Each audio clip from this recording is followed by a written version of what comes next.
dipersembahkan oleh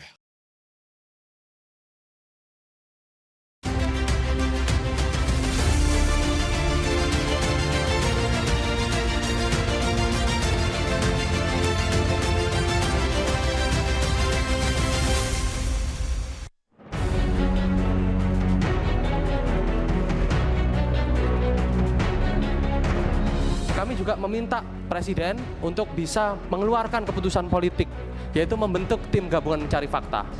Dalam kasus ini, faktor korbannya tidak cuma Andri Yunus. Kami mendalilkan bahwa ancaman kepada Andri Yunus, serangan terhadap Andri Yunus, itu juga bisa menjadi efek domino ke depannya. Unsur pelanggaran HAM itu sebenarnya sederhana ya. Ada pelaku, ada substansi pelanggarannya, bisa dilakukan secara sengaja maupun tidak sengaja. Nah, saya kira unsur itu sebagai pelanggaran HAM ya memenuhi sebagai pelanggaran hak asasi manusia. Jadi kami perlu sampaikan di sini sebagai bentuk pertanggungjawaban hari ini telah dilaksanakan penyerahan jabatan Kabais.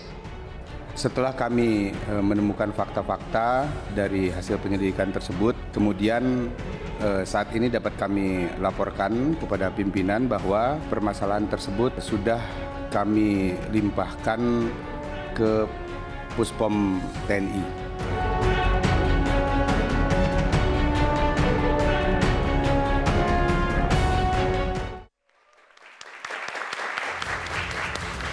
Selamat malam, Anda menyaksikan Catatan Demokrasi, suara mahasiswa makin bergemuruh. Kita semua sepakat bahwa demokrasi jangan sampai dibungkam. Semua orang bebas berekspresi, apalagi sekarang negara betul-betul membuktikan negara hadir, aparat menindak tegas seluruh kejahatan terorisme yang ada di tanah air, termasuk kasus penyiraman air keras yang dialami oleh Wakil Ketua Kontras Andri Yunus yang sudah memasuki pekan kedua. Andri Yunus kami dengar saat ini berada di ruang high care unit, masih kondisinya kritis, luka berat, dan kita doakan Andri Yunus segera pulih dan bisa bersuara demi keadilan dan juga kebenaran. Yang teranyar, tadi pagi digelar rapat dengar pendapat antara Komisi 3 DPR, menghadirkan ada kuasa hukum, ada teman-teman Kontras, ada juga YLBHI, kami dengar juga bergabung di sana, bahkan ada wacana segera dibentuk tim pencari fakta agar kasus ini tuntas, bahkan muncul pula sebuah dorongan adanya pengadilan koneksitas antara pengadilan yang saat ini memang kita tahu bersama kasus dari kepolisian sudah dilimpahkan ke Puspom TNI. Tapi yang membuat kami cukup takjub dan patut kita apresiasi adalah mundurnya Kabais. Tepuk tangannya boleh teman-teman. Gerak cepat dari aparat, Kabais mundur dan harapannya kasus ini betul-betul bisa transparan. Terima kasih untuk BAS yang terus mendukung program Catatan Demokrasi. Malam hari ini secara proporsional kami mengundang para pakar yang memang kompeten, yang mereka mengikuti kasus ini dari awal hingga akhir, dan kami berharap sesuai dengan pernyataan Presiden Prabowo Subianto, tindak tegas, cari dalangnya siapa, aktor intelektualnya harus diringkus. Apakah memang sampai dengan detik ini kasusnya mengalami hambatan atau tidak, itu yang akan dijawab malam hari ini. Kita dengarkan terlebih dahulu mengenai kasus Andri Yunus dari cuplikan wawancara berikut ini.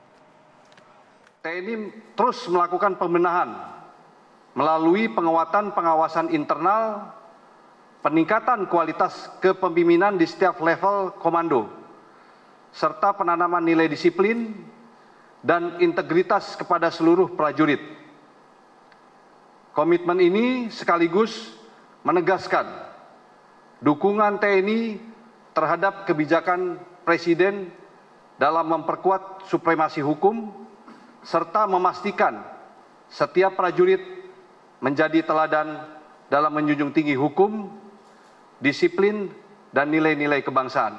Pada prinsipnya, TNI selalu berkomitmen melakukan revitalisasi internal TNI dengan memegang teguh prinsip profesional dan akuntabel dalam semua proses penegakan hukum di tubuh TNI.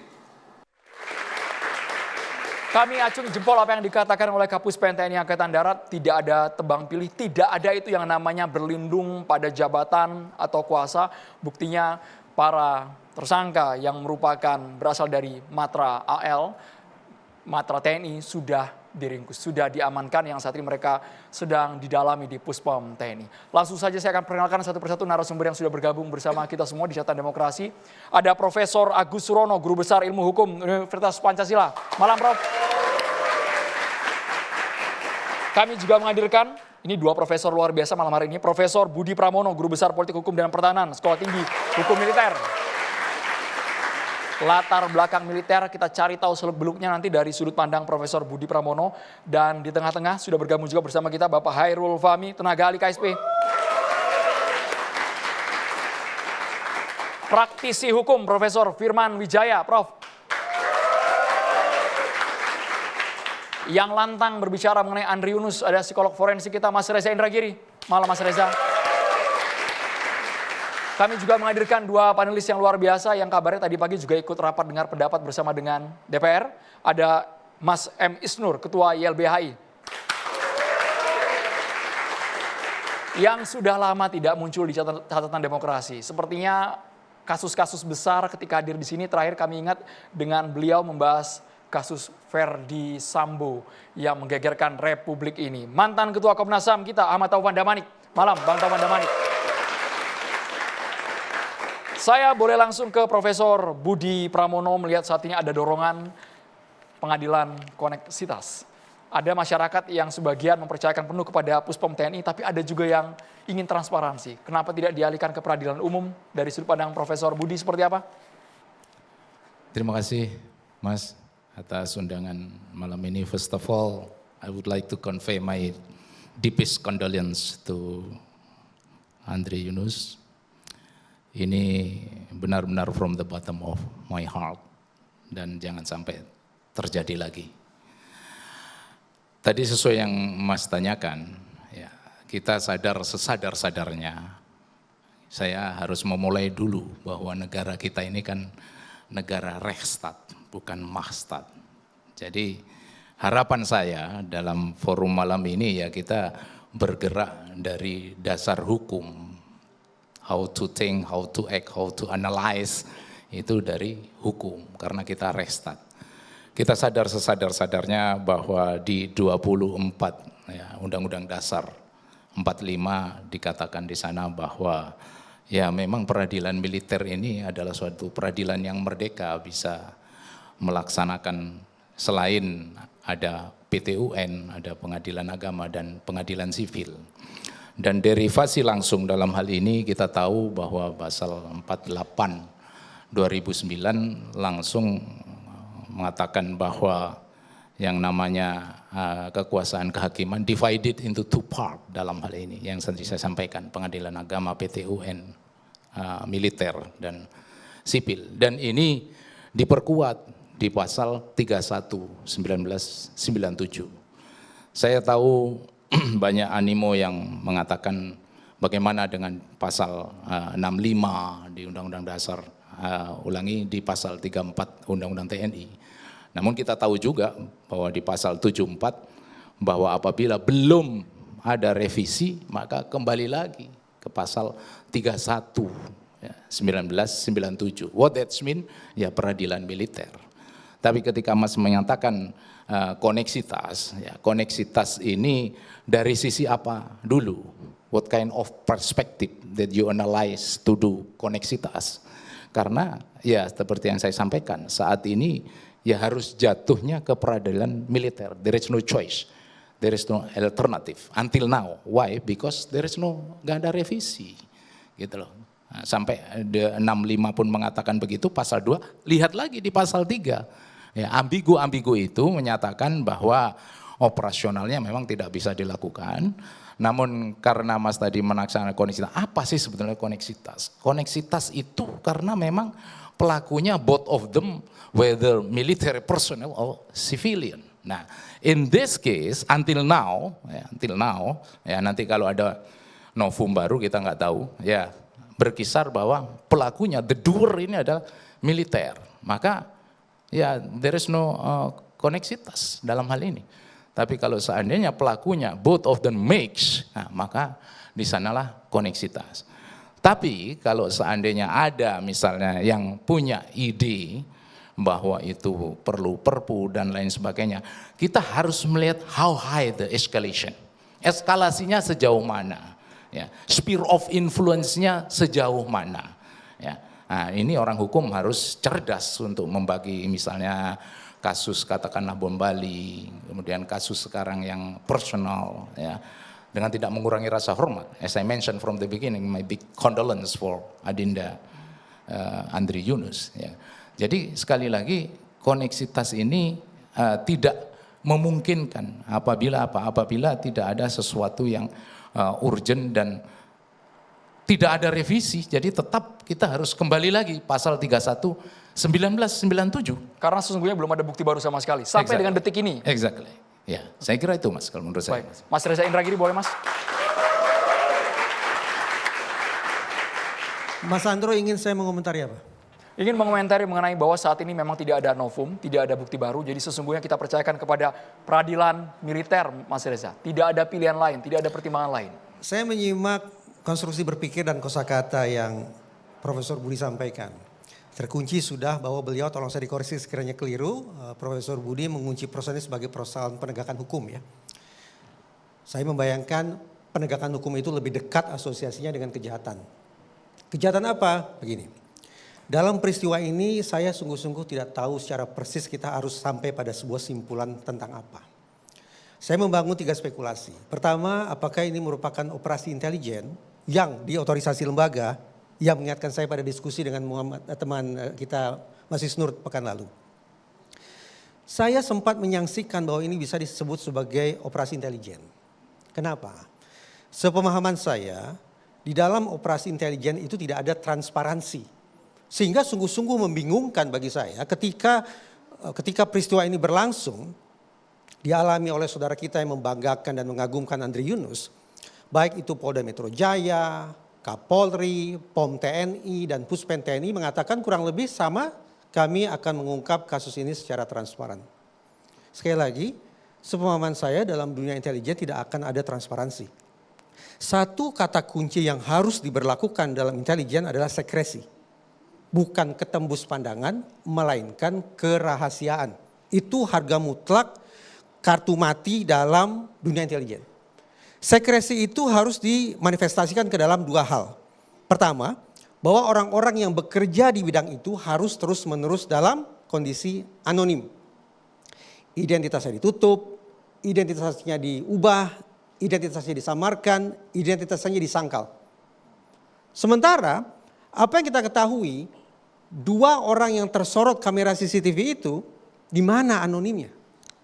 Mukanya terlihat, potongan rambutnya terlihat, busananya terlihat, motornya terlihat, plat nomornya mungkin juga terlihat. Jadi elemen pertama dalam intelijen yaitu anonimitas, itu gugur dengan sendirinya. Elemen kedua, yaitu covert action. Bahwa kerja intelijen harus sepenuhnya tertutup, tersamar, terselubung. Kalaupun terlanjur terbongkar atau terkuak ke masyarakat, harus dipastikan bahwa tafsiran atas peristiwa itu tidak linear. Lagi-lagi, apa yang bisa kita katakan terkait covert action? Karena tindak tanduk 2 orang itu, pergerakan mereka dari satu titik ke titik lainnya, bagaimana mereka mengganti busana dan seterusnya, itu juga tertangkap oleh CCTV. Jadi 2 elemen kunci dalam intelijen, yaitu anonimitas atau anonymity dan covert action sama-sama tidak terpenuhi. Karena tidak terpenuhi, maka sekresi tidak terpenuhi. Karena itulah saya mengatakan sejak awal, barangkali kita harus mengesampingkan kemungkinan ini sebagai sebuah operasi intelijen. Apalagi operasi intelijen yang diotorisasi oleh lembaga. Kalau spekulasi yang satu ini ditutup, maka kemungkinan spekulasi yang tumbuh menjadi 2. 1, apakah ini merupakan kejahatan konvensional? Tampaknya publik dan teman-teman aktivis tidak bisa menerima spekulasi ini. Kenapa? Karena terus-menerus dinarasikan bahwa Andri Yunus merupakan wakil koordinator kontras yang baru saja menyelesaikan taping siniar tentang militerisme. Dengan narasi sedemikian rupa dan dihadap-hadapkan pula oleh pengumuman dari POM TNI bahwa 4 orang itu merupakan personil BAIS TNI, maka sekali lagi spekulasi kedua yaitu kejahatan konvensional ditolak. Ini bukan merupakan kejahatan konvensional dan ini juga bukan merupakan operasi intelijen yang diotorisasi oleh lembaga. Tersisa 1 spekulasi lagi, bahwa adakah kemungkinan ini merupakan diistilahkan sebagai rouge operation, operasi merah. Ada kelompok di dalam kelompok, ada organisasi sempalan di dalam organisasi yang kemudian bertindak, yang bekerja, yang beroperasi di luar otorisasi lembaga, di luar rantai komando, di luar instruksi pimpinan. Tujuannya untuk apa, Mas Reza? Saya tidak tahu. Kalau kita sudah bicara tentang rouge operation, maka kita tidak bisa mengatakan bahwa apa yang mereka lakukan malam itu merupakan kepentingan lembaga. Bisa saja merupakan kepentingan sektoral dari kelompok sempalan tersebut, atau bahkan bisa pula merupakan kepentingan dari pihak eksternal lembaga. Jadi kita bayangkan ada infiltrasi, ada provokasi, ada entah itu double agent dan seterusnya, yang membuat kelompok sempalan ini akhirnya bekerja di luar otorisasi lembaga. Di luar instruksi pimpinan sama sekali. Tepat. Mereka memang bekerja di lembaga tersebut, ya sebut sajalah, bekerja di BAIS TNI, tetapi mereka barangkali kalau kita mengacu pada spekulasi yang ketiga, mereka tidak sedang sungguh-sungguh menjalankan sebuah aktivitas atau kerja intelijen yang diotorisasi baik itu oleh BAIS maupun lebih luas lagi oleh TNI. Kalau spekulasi ketiga ini kita jadikan sebagai rujukan berpikir, maka kita harus cari tahu siapa sesungguhnya yang mengotaki adanya rouge operation ini. Sekali lagi, bisa saja datang dari internal atau bisa saja datang dari eksternal. Itu 3 spekulasi yang menurut saya sampai hari ini semestinya tetap dibuka untuk didalami. Tapi kan dari 3 spekulasi ini menurut Mas Hairul Fahmi dari 3 spekulasi ini kan harus punya landasan yang kuat, Mas ya. Kalau memang kejahatan konvensional gugur, operasi intelijen tidak kuat dari berbagai kriteria yang ada yang dipertontonkan ke publik, Mas Hairul. Ya saya kira dari 3 spekulasi itu memang harus dibuka begitu ya peluang untuk mengkaji, tapi saya sepakat bahwa sebenarnya soal bahwa ini operasi intelijen misalnya, ini jelas sudah gugur karena negara jelas tidak melindungi ya, negara tidak diam, negara secara terbuka presiden memerintahkan untuk ini diusut tuntas, dibuka ya, dan itu sudah ditindaklanjuti dengan dengan serius juga oleh TNI, dengan bagaimana kita melihat dalam waktu yang singkat ada pelaku-pelaku yang diamankan, ditahan gitu kan. Walaupun yang saya kira yang kemudian harus ditindaklanjuti kemudian adalah bagaimana kemudian keseriusan negara dalam hal ini dalam mengawal kasus ini, kemudian berlanjut dengan bagaimana kita mengawal prosesnya berikutnya ya. Mengawal proses berikutnya bahwa apakah ada spekulasi 1, spekulasi 2, spekulasi 3, itu yang kemudian didalami, diungkap dalam prosesnya begitu ya, bukan kemudian kita berkutat pada hal yang sama dari awal gitu ya, soal di mana akan diproses, di mana akan diadili, tapi bagaimana kemudian ininya proses pengungkapannya, bagaimana membuktikan spekulasi tadi mana yang lebih relevan gitu dari proses ya. Ini saya kira itu yang perlu dilakukan, kemudian bukan kita berputar-putar hanya di soal apakah ini di peradilan militer atau di peradilan umum, karena faktanya sampai hari ini kan juga kita melihat bahwa pelaku sipil belum terlihat ya, belum ada. Polri sudah menyerahkan ke Puspom TNI, dan disitulah kita berharap, dan tentunya publik juga harus ikut bersama-sama mengawal bagaimana kemudian berbagai spekulasi tadi bisa dipastikan mana yang lebih mendekati kenyataan. Pak Hairul, bagaimana Bapak melihat agar negara ini bisa menjamin jangan sampai kasus ini menguap, tiba-tiba di tengah jalan menghilang dengan sendirinya ketika publik sudah sibuk dengan isu yang lain yang beredar di tanah air? Ya, saya kira Presiden sudah sejak awal juga sudah menyampaikan bahwa ini kasus terorisme yang tidak bisa toleransi gitu ya, dan ini harus diungkap, ditindak tegas, diusut tuntas gitu ya. Dan tentu saja dalam konteks ini ya TNI tentu harus dipastikan untuk patuh pada apa yang menjadi komitmen presiden gitu kan. Dan ya publik juga mengawal bersama-sama, termasuk juga media saya kira. Dan kami di pemerintahan juga tentu akan terus mendorong, mengingatkan, memonitor berbagai perkembangan terkait dengan proses pengungkapan perkara ini ya. Jadi apakah TNI sudah betul-betul mematuhi dan menjalankan apa yang menjadi instruksi dari presiden, itu kan tentu kita juga akan ingatkan dan dorong. Oke, dengan contoh konkret ketika Kabais mundur pun membuat kita semua terkejut. Ini merupakan langkah tegas dari TNI. Kita libatkan sekarang, kita elaborasi dengan para panelis kita. Mas Isnur sama Pak Taufan Damanik. Mas Isnur, silakan. Terima kasih. To the point Mas, pertanyaannya boleh ke siapa Mas? Iya, saya meneruskan pertanyaan Mas Reza tadi. Pertama saya ingin informasi dulu Mas Reza. Temuan tim investigasi kami dalam 2 minggu ini ingin menambahkan. Kami meneliti MP34 CCTV di sekitar lokasi YLBI dan semua alurnya yang kami dapat dari berbagai sumber. Kami menemukan bukan hanya 4 Mas Reza. Per hari ini kami menemukan 16 orang terkoneksi, saling memberikan kode, berkomunikasi, saling berkumpul saat menjelang kejadian. Jadi bukan hanya 2 atau 4, kami 16 kami ingin bilang. Sebenarnya ada 18 tapi 2 kami nggak yakin. Yang kalau dibilang 16 ini operasi apa? Kalau kesemuanya dari Bais itu operasi apa? Apakah institusi atau ruse operation? Ini menarik meneruskan pernyataan Mas Reza. Yang kedua, hari ini di Krim Polda Metro di RDPU tadi pagi yang Mas Andro bilang bahwa dia melimpahkan perkara ini ke Puspom. Kami tanya, dengan dalih apa, landasan apa Anda menyerahkan penyidikannya ke Puspom? Mekanismenya kalau Anda penyidikan, serahkan ke kejaksaan. Dasar hukumnya apa? Nomenklaturnya apa sehingga Anda menyerahkan? Dan apakah Anda menghentikan penyidikan? Berarti Anda tidak menuntaskan perintah Prabowo untuk menuntaskan perkara ini. Terus sekarang di Bulan Puspom sudah ditangkap 4 orang. Pertanyaannya, kalau emang skenario ini adalah ruse operation atau operasi gelap, operasi merah gitu ya. Dengan cara apa agar ini terbongkar? Yang menyelidiki, yang memerintahkan, bahkan yang perintah Prabowo mendanai. Apakah penyidikan Puspom bisa membongkar? Apakah penyidikan polisi yang dihentikan bagian dari menutup operasi untuk membongkar lebih besar lagi? Media nasional sudah membongkar Mas Andro.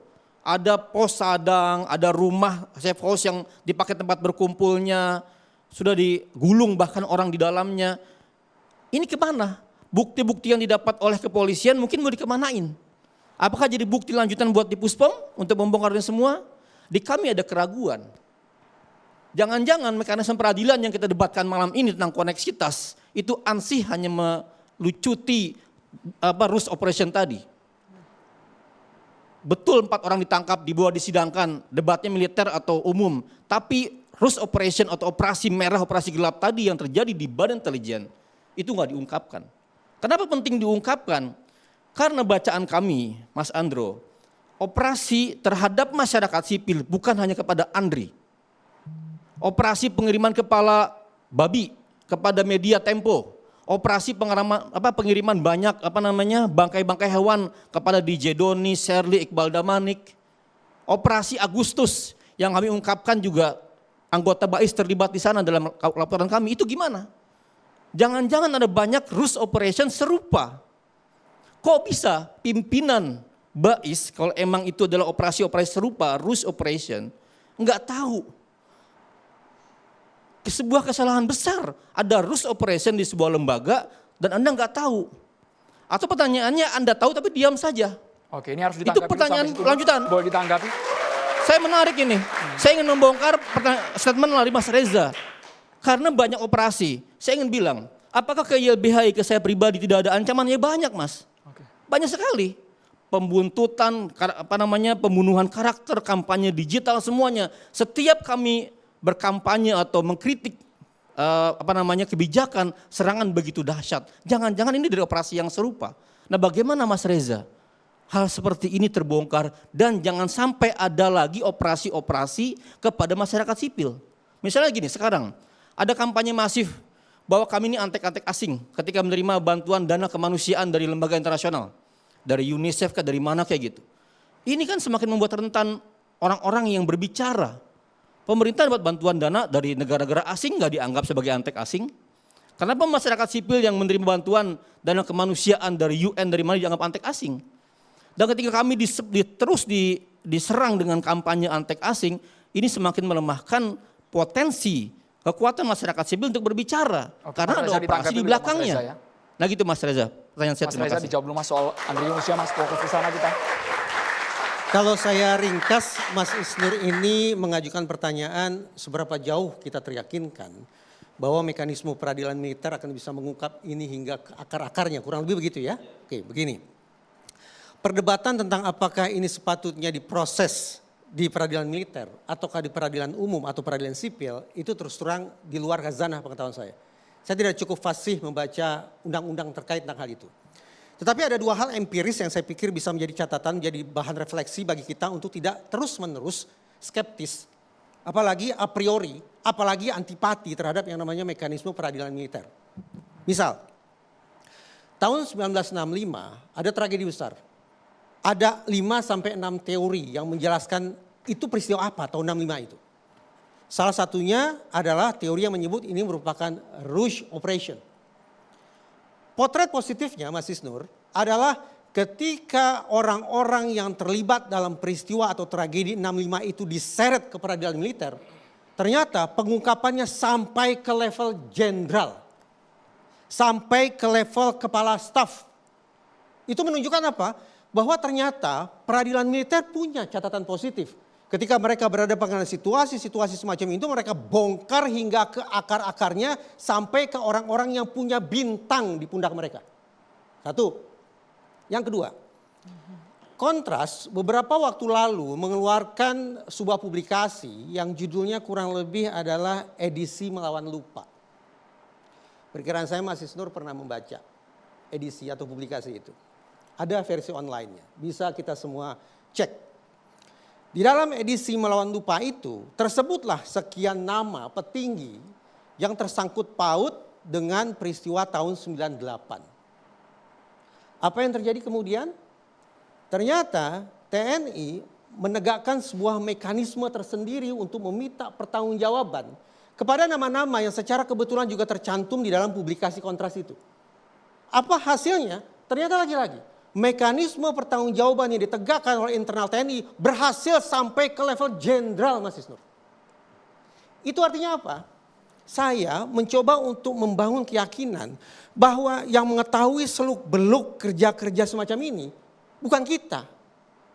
Termasuk bukan saya. Yang paling paham, yang paling fasih sekaligus paling mampu untuk membongkar situasi-situasi atau peristiwa semacam ini adalah TNI.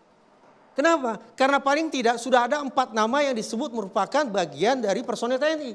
Karena itu sekali lagi 2 peristiwa empiris yang saya sebut sesaat lalu itu menjadi dasar bagi saya untuk tidak a priori atau bahkan untuk tidak antipati memberikan kesempatan kepada peradilan militer atau mekanisme militer untuk menyelesaikan masalah ini hingga setuntas-tuntasnya menyeluruh, objektif dan transparan.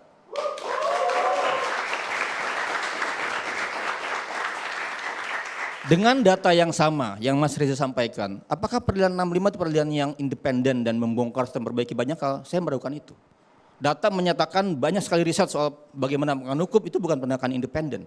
Tidak juga berhasil memperbaiki struktur tentara menjadi lebih baik di masa itu. Sekali lagi, soal keraguan ini harus dijawab oleh Prof. Firman, Prof. Agus, Prof. Budi. Termasuk yang tahu terakhir, persis ya. Bagaimana operasi-operasi misalnya kekerasan bermasalah sipil, penculikan, pembunuhan Munir, kekerasan yang banyak hal. Selama ini puluhan tahun nggak dibongkar sampai ke akar-akarnya. Dan tidak juga terjadi perbaikan evaluasi kelembagaan yang serius. Tapi dari kasus history yang disebutkan Mas Reza membuktikan peradilan militer bisa juga makanya, objektif. Mas Andro, penting untuk bagi saya hanya di catatan demokrasi Indonesia. Ditahan dulu boleh ya Mas Isnur, ditahan dulu. Oke, kita perlu ada tim TGPF. Sesaat lagi kami akan segera kembali pemirsa.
Rasanya undang-undang dari Mas Isnur tadi harus dijawab sekarang karena kalau saya menggunakan dua kata, publik ini juga menanti yang namanya keterbukaan dan juga transparansi. Ketika sudah masuk ke militer, Mas Reza sudah menggambarkan kasus 6598 ternyata lebih sangar di militer daripada di umum mungkin Mas ya.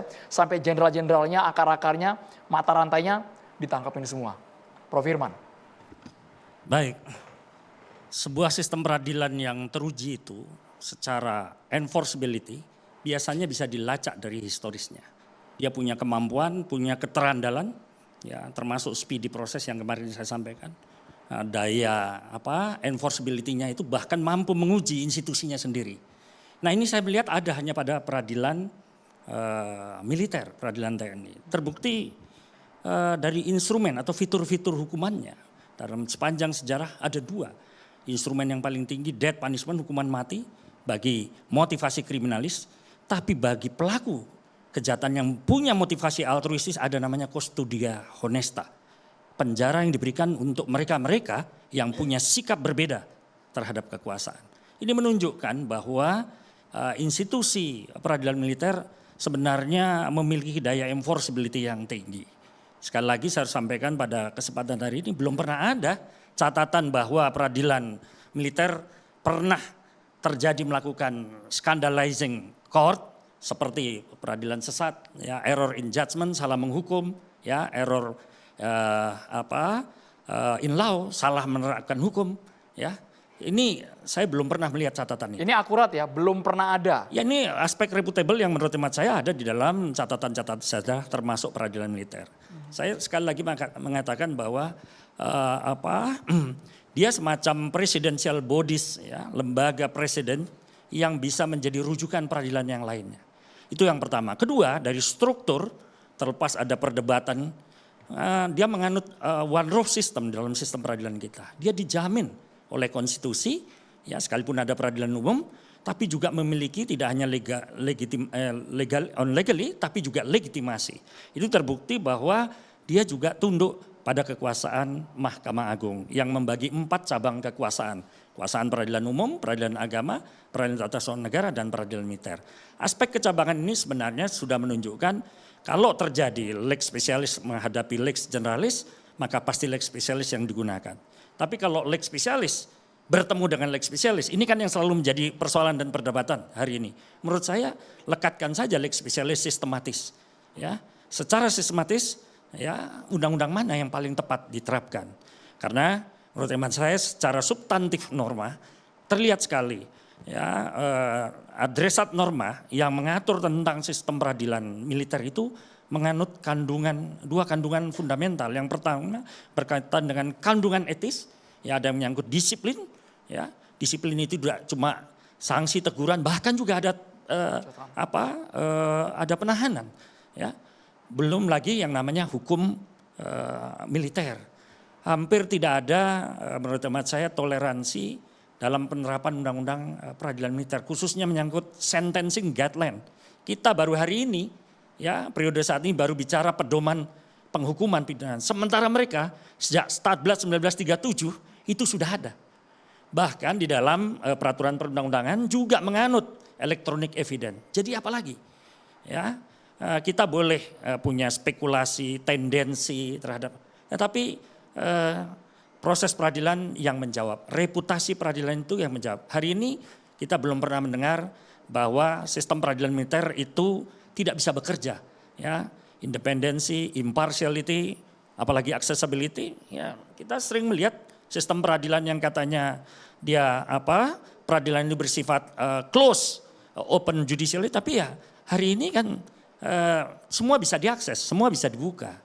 Jadi menurut hemat saya sistem peradilan itu juga mahkotanya demokrasi. Oke. Saya percaya peradilan militer mampu mengawal demokrasi kita. Pak Taufan Damanik, kita harus lihat juga dari reputasi sistem peradilan militer yang sudah berjalan di tanah air. Pak Taufan sepakat akan kalimat tersebut? Terima kasih. Ya. Saya sedang mengikuti sidang Dewan HAM PBB pada minggu-minggu ketika Andri Yunus kemudian 1 hari setelah kami bersidang di Dewan HAM PBB itu mengalami penyiraman air keras. Dan dalam sidang Dewan HAM PBB itu presidennya adalah Indonesia, Mr. Sidarto. Saya anggota delegasi Indonesia. Apa yang terjadi? Satu hari setelah terjadian, ya, Komisioner Tinggi HAM PBB, Mr. Tuk, membuat satu pernyataan yang sangat keras. Dan harus diingat, itu adalah yang kedua. Beberapa bulan sebelumnya, peristiwa Agustus-September, ya, Komisi HAM PBB juga menyatakan hal yang sama. Meminta supaya Indonesia benar-benar mencermati adanya satu tren di mana sistem demokrasi kita kemudian diganggu oleh tindakan-tindakan kekerasan, intimidasi, kriminalisasi, dan macam-macam. Jadi kasus Andre Yunus itu adalah satu rangkaian sebetulnya dengan peristiwa-peristiwa yang lain. Kalau kita lihat peristiwa kepada teman-teman Tempo dengan Iqbal Damanik dan teman-teman yang lain, itu ada kesamaan, ya, pola-pola. Jadi kalau saya menggunakan Statuta Roma sebagai contoh, ya, kita belum masuk ke HAM berat, ya. Karena ini misalnya sebetulnya juga bisa satu ketika akan dibawa ke dalam satu penyelidikan HAM berat. Masalahnya Komnas HAM yang sekarang berani nggak kan itu? Tapi ada pattern yang kelihatan, ya, orang-orang tertentu disasar dan macam-macam itu. Saya kemudian yang kedua mengingatkan kembali, ya, saya waktu jadi ketua Komnas HAM menyelidiki kasus novel. Susah itu, meskipun Komnas HAM independen, tapi dia punya keterbatasan. Tapi bandingkan dengan kasus Munir, meskipun dalam persidangan berikutnya banyak orang kecewa, termasuk keluarga Munir, ya, terutama keluarga Munir.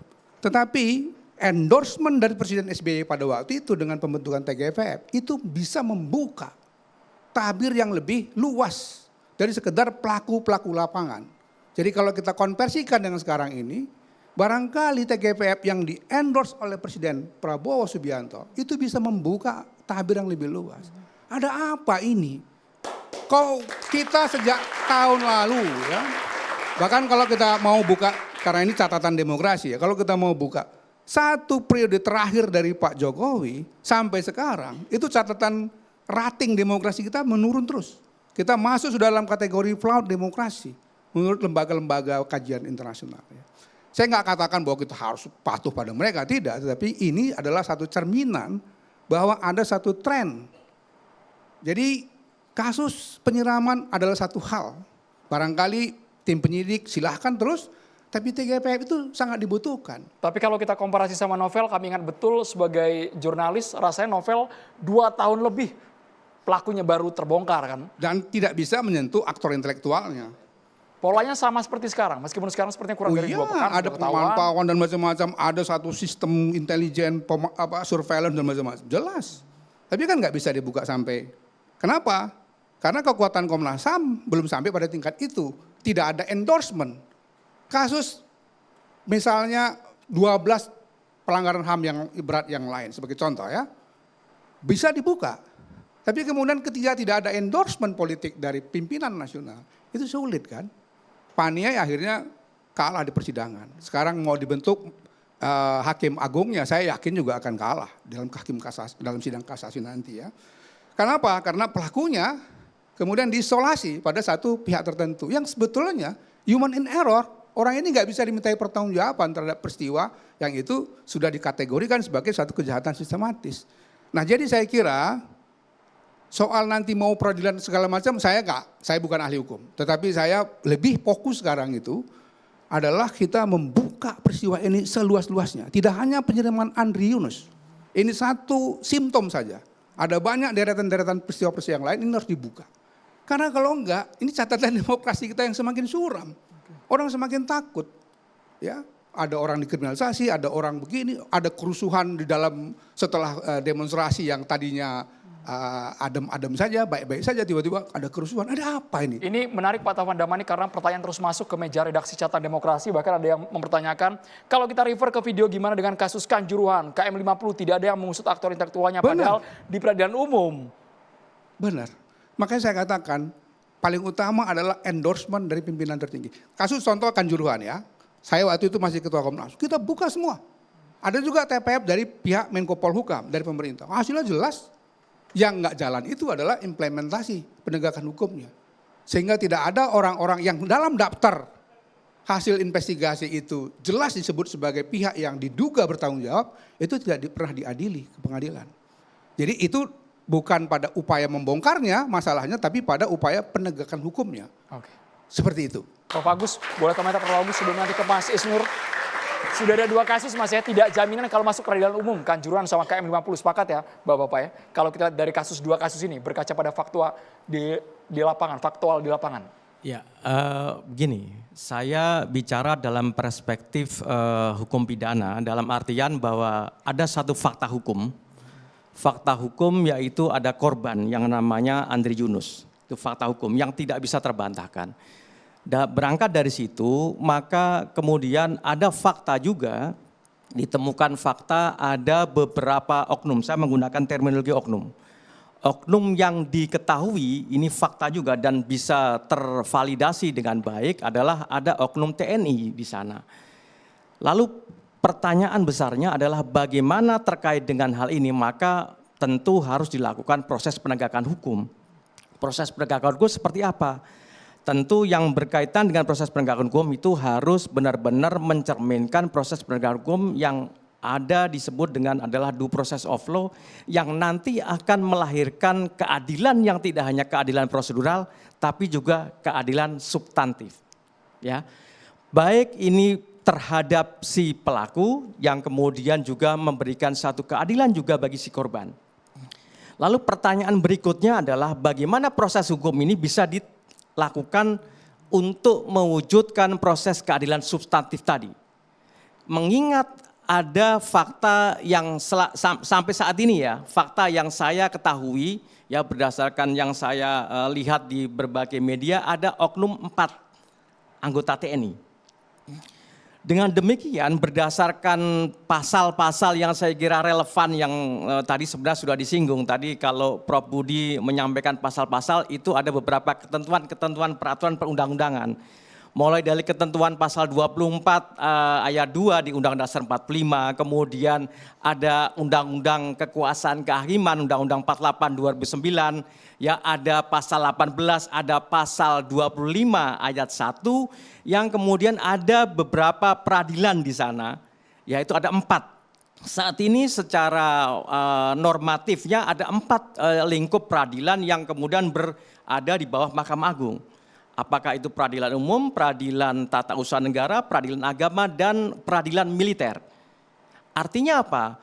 Berkaitan dengan apa yang disampaikan, kemudian ada beberapa norma di dalam ketentuan Undang-Undang 3197 yang sampai saat ini masih tetap berlaku. Undang-Undang peradilan militer. Ada Undang-Undang TNI, Undang-Undang 34 dan seterusnya.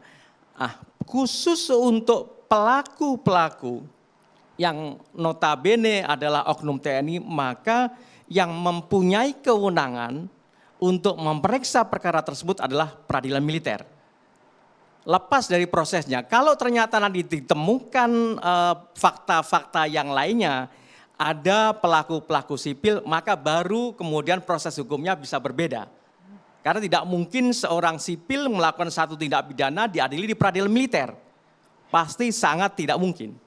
Oleh karena itu harus dibedakan, pelakunya ini siapa. Nah saya menggarisbawahi bahwa oleh karena itu maka proses hukum memang harus dilakukan secara transparan betul, akuntabel betul. Pertanyaannya apakah kemudian peradilan umum dan peradilan militer bisa dibandingkan? Tidak bisa dibandingkan. Kenapa demikian? Karena pelakunya berbeda. Sehingga kewenangan untuk memeriksa dan mengadili perkara-perkara yang pelakunya militer, oknum TNI yang masih aktif maupun yang kemudian disetarakan dengan hal itu berdasarkan peraturan perundangan, maka ini adalah menjadi kewenangan peradilan militer. Walaupun tadi ada temuan baru dari Mas Isnur, ya Mas ya bukan CCTV. Kalau ada temuan baru yang lain, maka kemudian proses hukumnya tentu bisa berbeda. Khusus untuk pelakunya yang non-TNI. Saya kira demikian. Rasanya itu sangat menjadi pijakan fundamental dalam menangani kasus ini. Nanti Pak Hairul juga boleh komentari. Mas Isnur, sesaat lagi Mas Isnur. Kita harus jeda hanya di Catatan Demokrasi.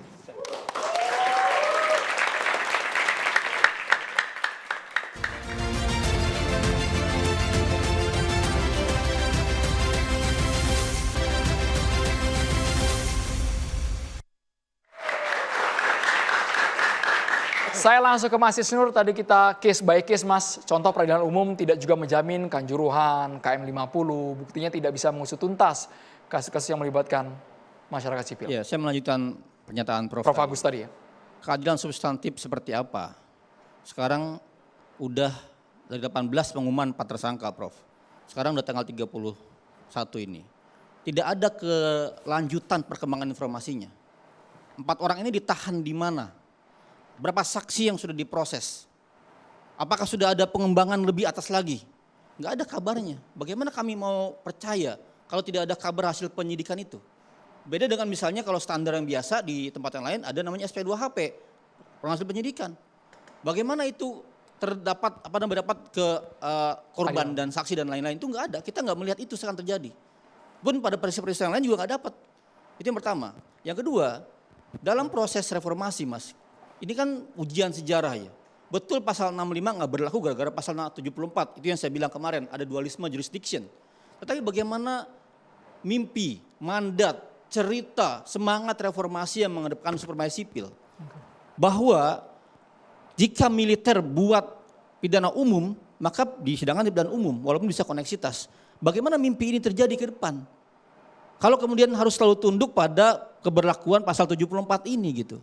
Kita harus akui betul ini belum terlaksana mimpi ini, tapi apa kita nggak punya mimpi, nggak punya harapan bahwa supremasi sipil akan berlaku ke depan? Bahwa ketika sipil mengalami korban pidana umum dibawa ke pengadilan sipil, dia bisa memantau, dia bisa melihat, dia bisa mengikuti perkembangannya, dia bisa kemudian terlibat dalam banyak hal yang ini nggak terjadi di peradilan pilihan yang lebih tertutup.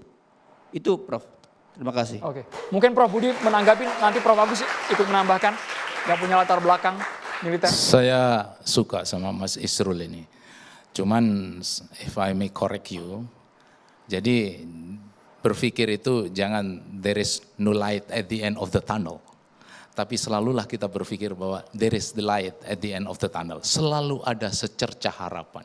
Jadi kalau Mas tadi bermimpi-mimpi, kenapa justru Mas nggak menarasi diksikan bahwa dreams comes true? Kenapa demikian? Di dalam kita berkehidupan di dunia ini, kalau Bung Karno menyampaikan bahwa kita ini hidup dalam taman sari dunia, kita lihat saja bagaimana Amerika dominansi pada militer. Jadi atasan itu ya berhak mengajukan perkara, berhak memutuskan. Nah, I will give it to you 3 example. Kemudian bagaimana dengan Israel? Israel ini 50-50. Jadi dia walaupun kuat militernya di bidang hukum, tapi dia tetap checks and balances bahwa dia tetap di bawah payung hukum internasional. And the last one, Perancis. Perancis ini kalau misalnya militernya salah, langsung 100% give it to the peradilan umum. Jadi Mas Isnur, bukan berarti kita dreams not come true. Bisa saja dreams comes true. Karena kita selalu ada there is light at the end of tunnel. Nah kita sekarang on the way ke sana. Nah, wujudkan, makanya teman-teman sipil yang smart ini silakan saja. Silakan apa? Silakan bahwa kita itu on the corridor of Rechtsstaat. Tapi kita pertanyaannya negara sangat hukum. sederhana ya Prof tadi ya. Yeah. Mempertanyakan sekarang ditahan di mana? Meskipun dari kepolisian sudah melimpahkan ke Puspom TNI, mereka ingin kejelasan itu. Ya, Prof. kejelasannya until now ada 74, walaupun ada 65, Mas. Nah, di 74 itu mengatakan bahwa dia 65 itu tidak berlaku, maksudnya belum dilanjutkan, 3197 masih tetap statute. Jadi tetap itu yang kita gunakan karena belum ada revisi. Jadi kalau misalnya rekomendasi, ya silakan revisi, silakan 65 diimplementasikan secara masif dan implementif. Nah itulah yang dinamakan rekomendasi. Boleh ya kita saling sangkai. Pertanyaannya gini ya. Pertanyaannya adalah di mana transparansi pengungkapan kasus Andri ini?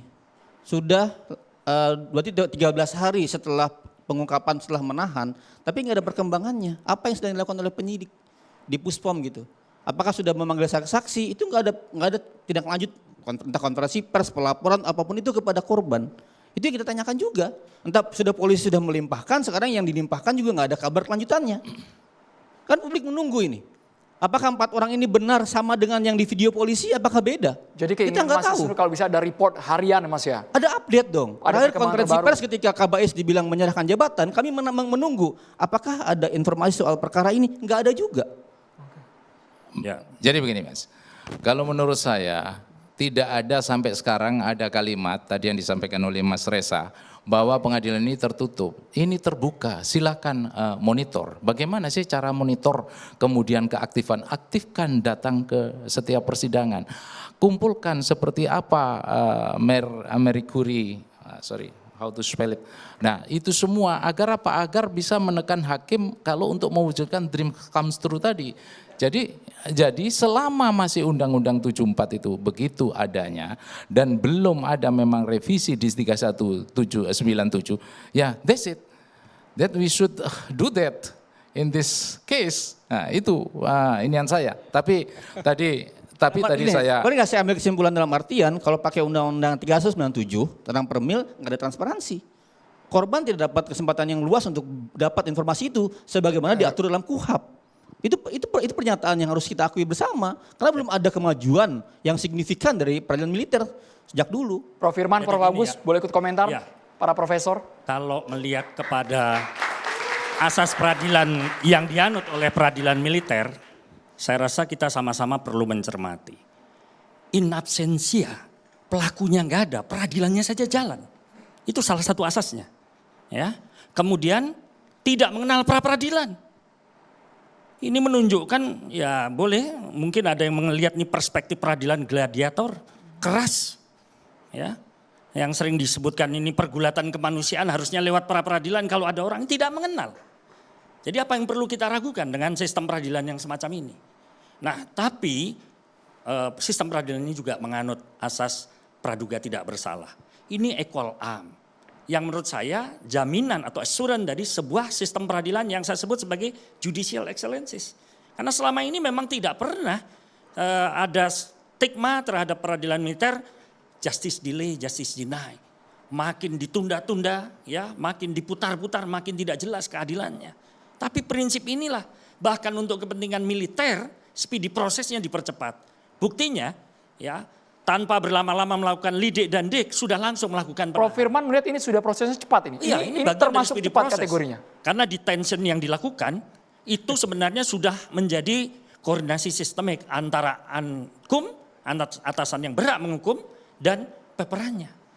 Jadi memang mereka tidak mempublikasikan ini secara terbuka, tapi role model peradilannya berjalan. Saya yakin dengan penahanan itu sebuah instrumen yang sering kali dianggap melanggar HAM, tapi justru peradilan militer malah mendahulukan itu untuk memastikan peradilan ini. Pak Taufan, walaupun saya agak ganjil kalimat tidak mempublikasikan secara langsung ke publik, tapi ternyata mereka terus bergerak di dalam. Terus bergerak. Ya. Karena menurut saya ini bagian dari role model sistem peradilan yang modern. Saya tadi sengaja ya mengangkat bahwa isu ini 1 hari setelah kejadian, Komisioner Tinggi HAM PBB langsung memberikan reaksi. Artinya apa? Sama dengan publik dalam negeri kita. Kita ini nggak percaya kalau kemudian nanti ya jatuh-jatuhnya adalah ini 4 orang individu ini adalah satu tindakan individual. Sama dengan kasus Novel dulu, ada 2 orang prajurit polisi karena jengkel nengok Novel, kemudian dia melakukan satu tindakan penyiraman terhadap Novel. Siapa yang percaya dengan itu? Kan jadi catatan tetap kan? Catatan terhadap hak asasi kita, catatan terhadap demokrasi kita. Jadi aktor intelektualnya lepas. Nah makanya saya katakan, saya belum mau berdebat ke soal peradilan militer, peradilan umum itu. Bagi saya yang paling penting sekarang adalah membongkar peristiwa ini. Apakah kita percaya hanya 4 orang ini ya? Kalau nanti ditanya lebih lanjut, hanya 4 orang. Pertanyaannya, motifnya apa? Mereka. Ya Pak. Oh sakit hati dengan Andri Yunus. Percaya kita? Bisa kita terima itu? Baik publik nasional maupun publik internasional. Pasti nggak akan percaya itu.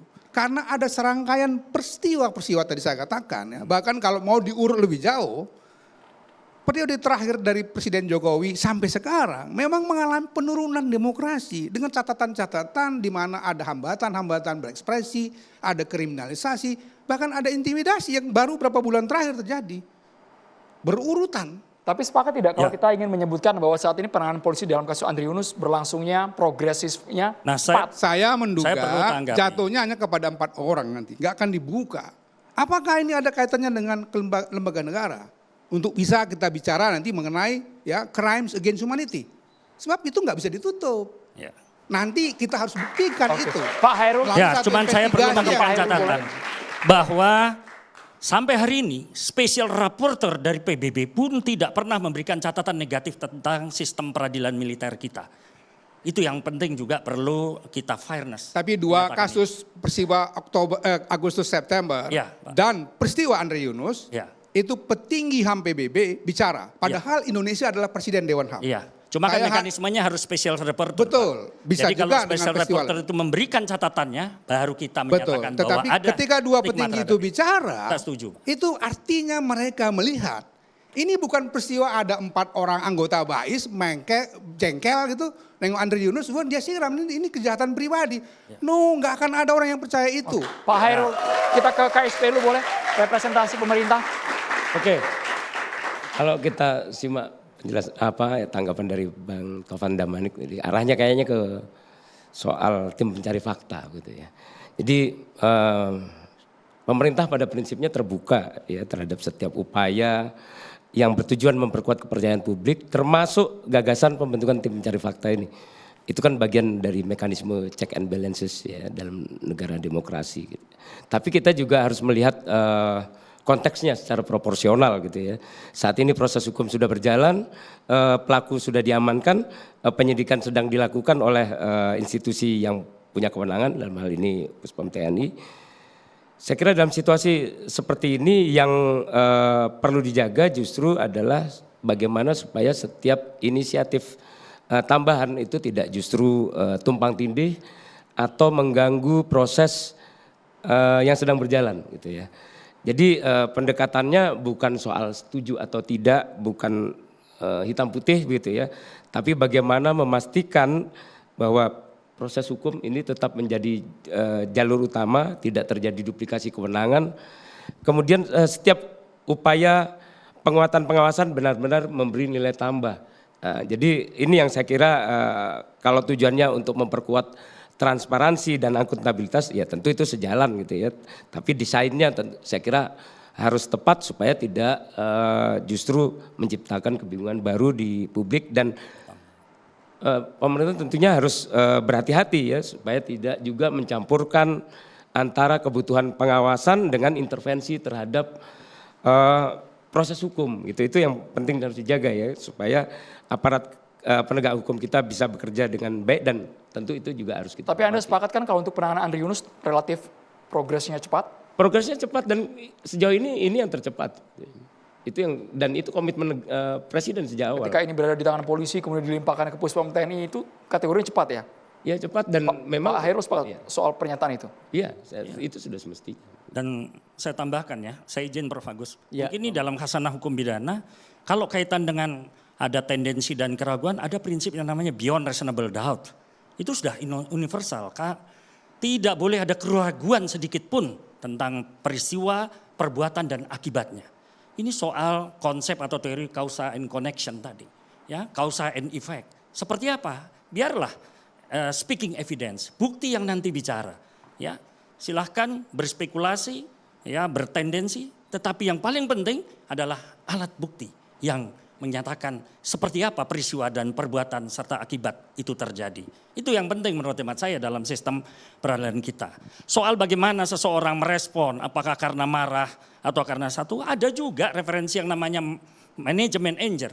Kenapa seseorang itu kemudian menjadi tidak terkendali kemarahan? Itu pasti ada efek pencetus, ada efek situasional, ada faktor penentu. Tidak mungkin single fact, tapi bisa saja multi fact. Tapi bagaimanapun, ya, menurut hemat saya, ya efek prejudice-nya itu tentu akan mempengaruhi sistem peradilan kita. Jadi menurut hemat saya, beyond reasonable doubt itu wilayahnya peradilan. Biarkanlah what the judge think, bagaimana hakim itu akan berpikir dan menentukan apa peristiwanya, apa perbuatan dan akibatnya, serta hukuman yang tepat buat para pelaku. Saya rasa itu bagian dari demokrasi dan peradilan kita. Terima kasih. Saya menambahkan ya, gini. Tadi Mas Isnur tadi menyampaikan bahwa adil ini menjadi sesuatu yang sangat penting. Makanya kalau kemudian ada usulan untuk TGPF, menurut hemat saya kok saya rasa-rasanya tidak perlu. Kenapa demikian? Yang paling penting justru bagaimana kita mengawal dan mengawasi supaya proses hukum ini sesuai dengan apa yang menjadi harapan tidak hanya bagi korban tapi juga bagi pelaku. Itu yang saya sampaikan. Makanya di dalam prinsip hukum pidana itu kan, acara pidana khususnya itu kan ada yang namanya asas keseimbangan. Adil di sini tidak hanya adil bagi si korban, tapi juga adil bagi si pelaku juga. Kalau memang pelaku yang lainnya ada juga, maka ada konstruksi hukumnya namanya penyertaan tindak pidana.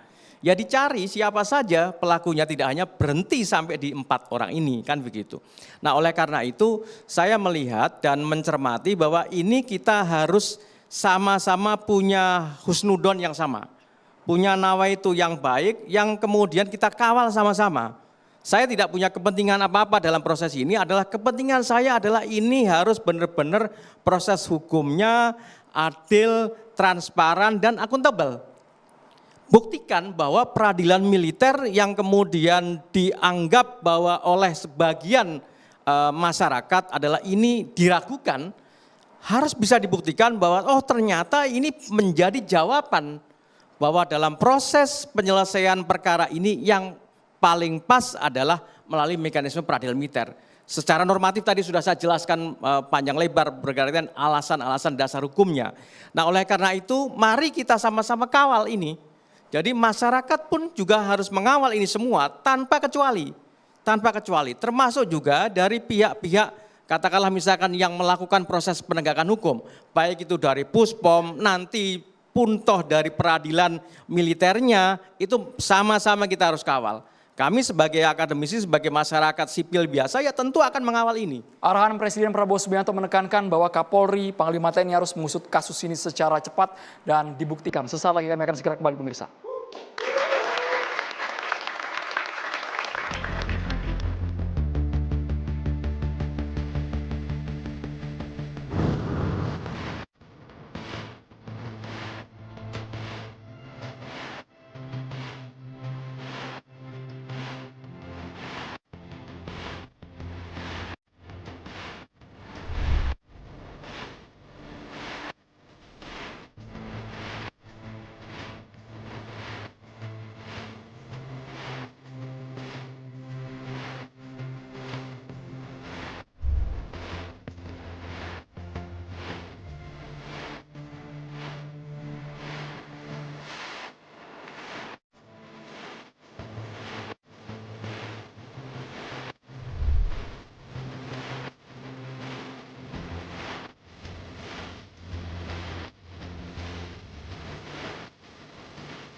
Sudah berlangsung sekitar 13 hari, tapi kita semua sepakat pasti dengan kalimat bahwa ingin kasus ini dibuka seterang-terangnya, keadilan substantif yang dibangun, tidak ada yang ditutupi, Prof. Budi, sekalipun itu sudah masuk ke ranah militer. Militer betul-betul harus menunjukkan tajinya bisa membongkar kasus ini sampai ke akar-akarnya. Bukan hanya aktor di lapangan yang tadi, ya Mas Isnur ya, bukan hanya yang ada di lapangan 4 orang, tapi aktor intelektual di balik kasus ini harus betul-betul dibuka. Prof. Budi. Saya berangkat dari yang disampaikan oleh Prof. Firman, bukti-buktinya dulu. Nah, terus saya mencoba untuk mengartikan dari saudara saya, Mas Isnur, yang mimpinya kok tidak dreams comes true, kemudian Mas Damanik juga terakhir dari ekor tadi yang disampaikan, terus hanya sampai 2 itu aja. Oh, come on, siapa yang percaya? Di sini saya mau mencoba menengahi. Ya. Kenapa demikian? Begini, tadi kan sudah disampaikan oleh Mas Reza bahwa hilang tidak dicari, berhasil tidak dipuji, dan kalau salah dicaci maki, ya kan? Sehingga jangan dulu berpikiran berhalusinasi bahwa itu operasi intelijen, di mana di sana pakar kita Mas Reza menyatakan belum tentu itu operasi intelijen karena dengan simptom dan precaution yang seperti itu. Nah, begini, kalau misalnya Mas Isnur bagaimana mimpinya agar terwujud, kemudian mengetahui jangan sampai cuman selesai sampai 2 orang situ yang berbuat untuk kasus ini. kita melihat dari 4 poin. Command responsibility. Ya, lihat bagaimana pertanggungjawaban seorang commander di sana. Kan namanya anggota, apakah dia itu memang by design, apakah by order, atau dia improvisasi sendiri, halusinasi sendiri. Tadi disampaikan oleh Prof. Herman, kita sudah ada prosedural yang fix. Nah, dia keluar pakai logbook enggak? Dia keluar itu terdaftar apa enggak? Semuanya teradministrasi di sana. That reflects whether that one is command responsibility or not command of responsibility, yang pertama. Yang kedua, tentunya Profesor Widana semuanya di sini setuju bahwa pasal 55 dan 5 namanya seperti apa, penyertaannya, dia itu diikuti dengan sarana prasarana, siapa yang menyediakan, siapa yang mengagitasi, siapa yang sebagai influencernya, itu harus ditemukan. Yang kedua. Kemudian yang ketiga, ya domainnya Mas Reza. Seperti apa digital forensik di sana? Seperti apa hubungan dengan siapa saja dia? Kemudian tempat pada saat dia BTS-nya di daerah mana dan lain sebagainya yang menunjukkan exact location, exact operation, center of the operation. Ada apa enggak? Kembali ke Prof. Herman, buktikan. And the last one. Ya kan? Kalau di tentara itu enaknya sebetulnya itu gitu, gampang how to. Makanya kalau misalnya decide very fast ya wajar. Kenapa? Siapa yang berbuat? Pangkatnya apa? Nah, kalau pangkatnya katakanlah dia tamtama atau bintara atau pama sekalipun, and then they use money much gitu, budget much gitu. Yang melebihi bahwa dia itu sebetulnya porsinya seberapa, gajinya berapa, uang kodalnya berapa, dan lain sebagainya. Kemudian kalau misalnya dia, budget yang dia pakai itu much, that's questionable. So that's why, nggak mungkin ini siapa. Nah silakan, transparan, nggak ada sampai sekarang ini saya katakan bahwa pengadilan militer tertutup, terbuka. And in term of pengadilan militer, kita ini semuanya sebagai prinsipal. Agennya siapa? Agennya militer. Prinsipal kita yang memimpin, kita yang monitoring. Makanya sampai disampaikan bahwa tentara itu tidak hebatnya diukur dari memenangkan pertempuran atau peperangan sekalipun, tapi diukur sampai sejauh mana dia tunduknya terhadap supremasi sipil. Ketika tentara itu militer meletakkan hukum di bawah dia dan militer di atas hukum, itulah yang namanya calamity. Itulah rusak serusak-rusaknya suatu hukum. Kalau menurut saya itu. Setiap hari Kamis itu ada peserta aksi Kamisan. Sudah 900 kali aksi Kamisan, 18 tahun. Dulu Pak Damanik mimpin Komnas HAM, ada 12 peristiwa kejahatan kemanusiaan yang keji yang diakui oleh Presiden Jokowi. Yang tidak berhasil mengungkap dan menyidangkan para pelakunya. Termasuk dan rata-rata adalah pelakunya militer. Ada banyak catatan tentang ketidakadilan dan ketidakpercayaan. Tadi Mas Andro bicara soal Kanjuruhan, KM50, peristiwa yang sama. Jadi ada apatisme di masyarakat yang sangat tinggi. Kalau kita baca dan semua survei hampir orang nggak percaya ini akan diungkap seperti ini. Maka momentum ini momentum pertaruhan. Apakah pernyataan Presiden Prabowo itu menemukan faktanya atau hanya omon-omon? Kenapa? Sampai sekarang kami mempunyai sanksi. Di 19 hari sejak tanggal 12 penyerangan tidak ada perkembangan penyidikan sejak tanggal 18 ketika Puspom mengungkapkan 4. Enggak ada perkembangannya. Tanggal 18 pengungkapan kenapa? Kami curiga di hari yang sama waktu itu Polda Metro Jaya mau merilis video, mau merilis foto-foto. Di jam yang sama ada rilis 4 penahanan. Tapi pasca 4 penahanan itu enggak ada kabar lagi. Ini siapa 4 orang ini? Wajahnya mana? Ditahan di mana? Apakah benar ditahan apa tidak? Kan sudah ada Mas, inisial, ya, posisi jabatan, sekarang? Kapten. Mana?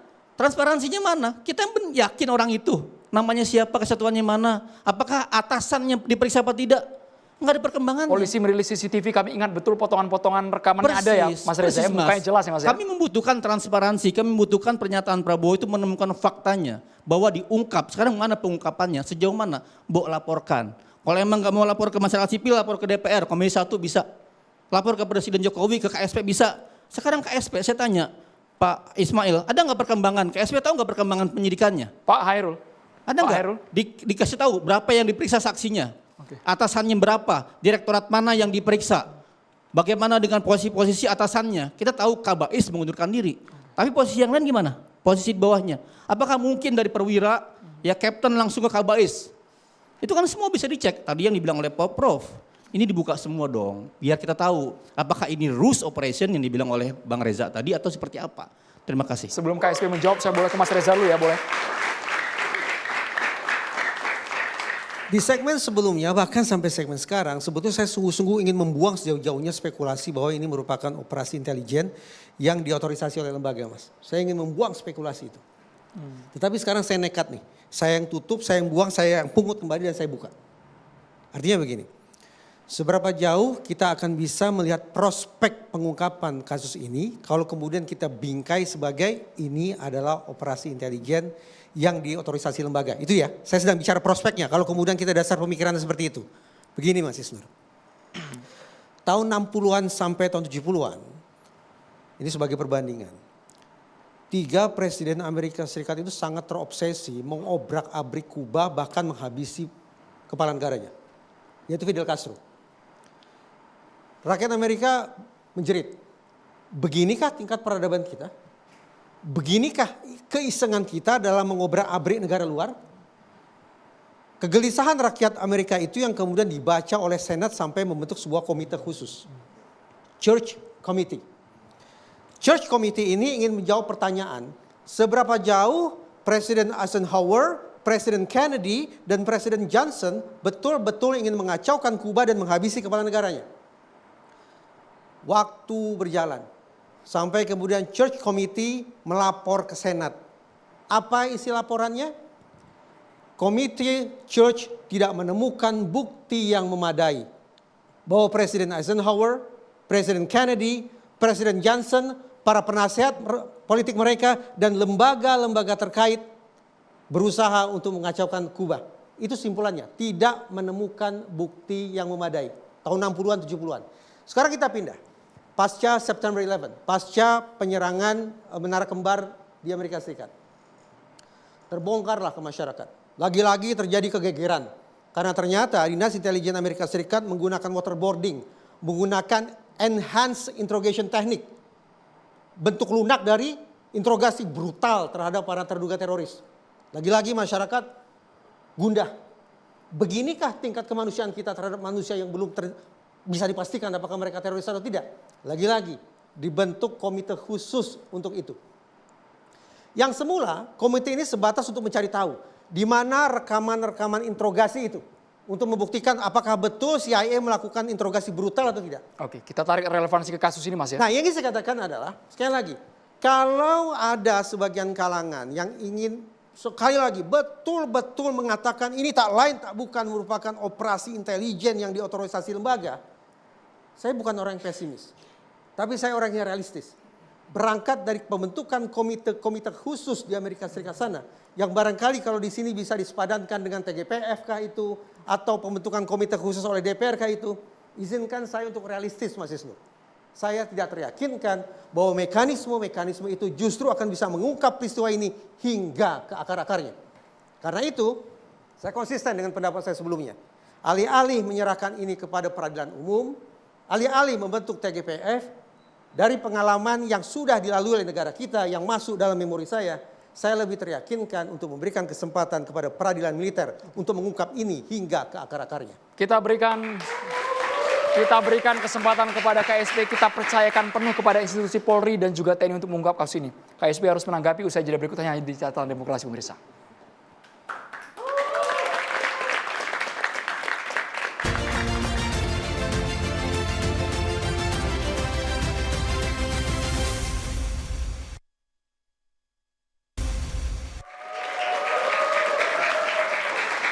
Terima kasih banyak kepada BAS yang terus mendukung program Catatan Demokrasi, tapi kami juga tidak ingin jadi spekulasi beragam yang muncul. Kita harus berdasarkan pada fakta dan juga bukti yang saat ini tengah dikumpulkan.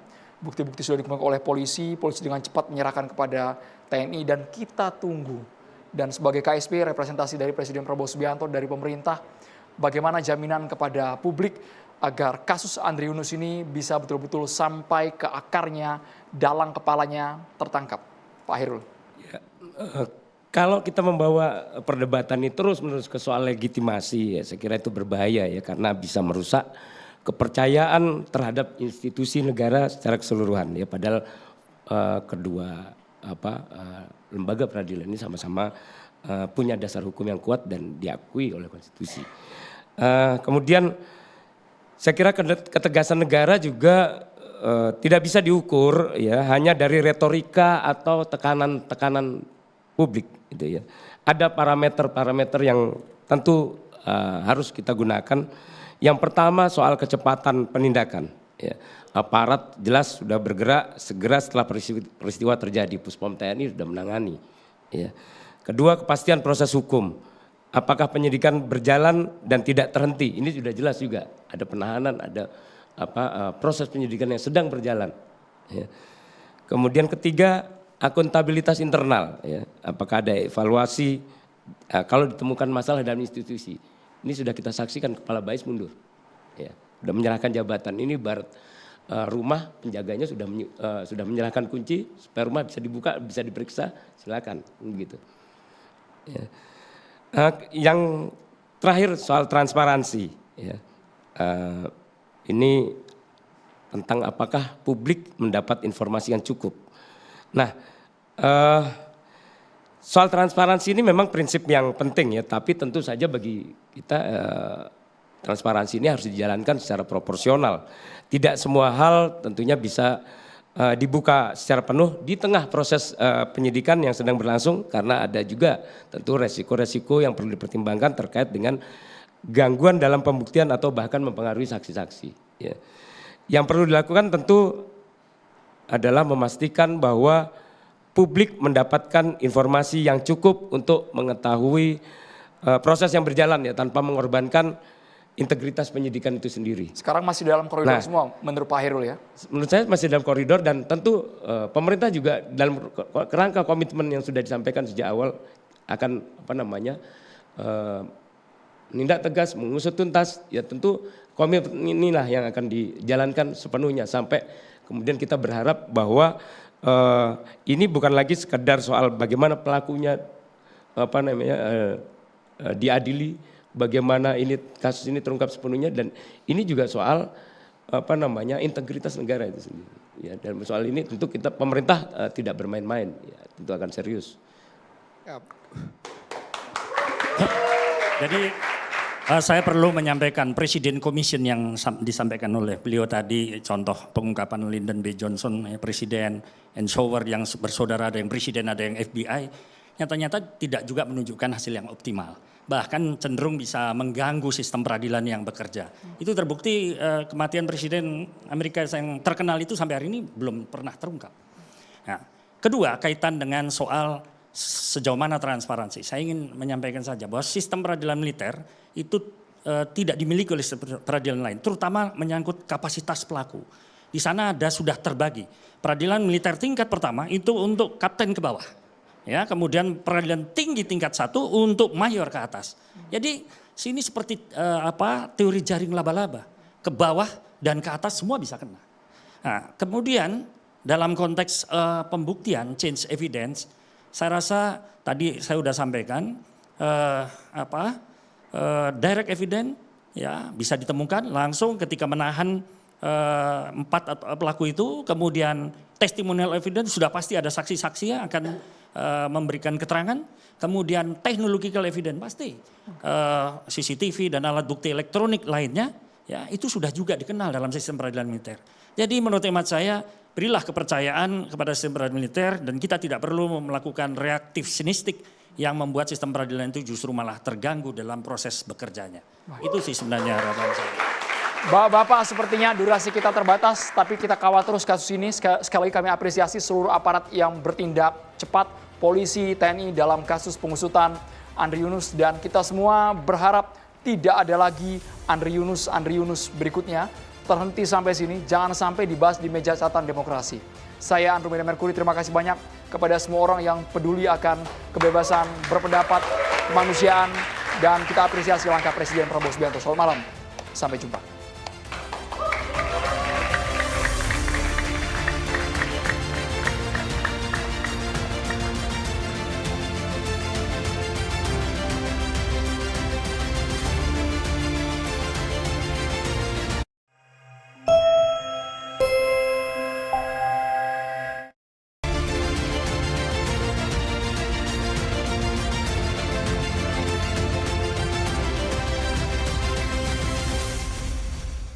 dipersembahkan oleh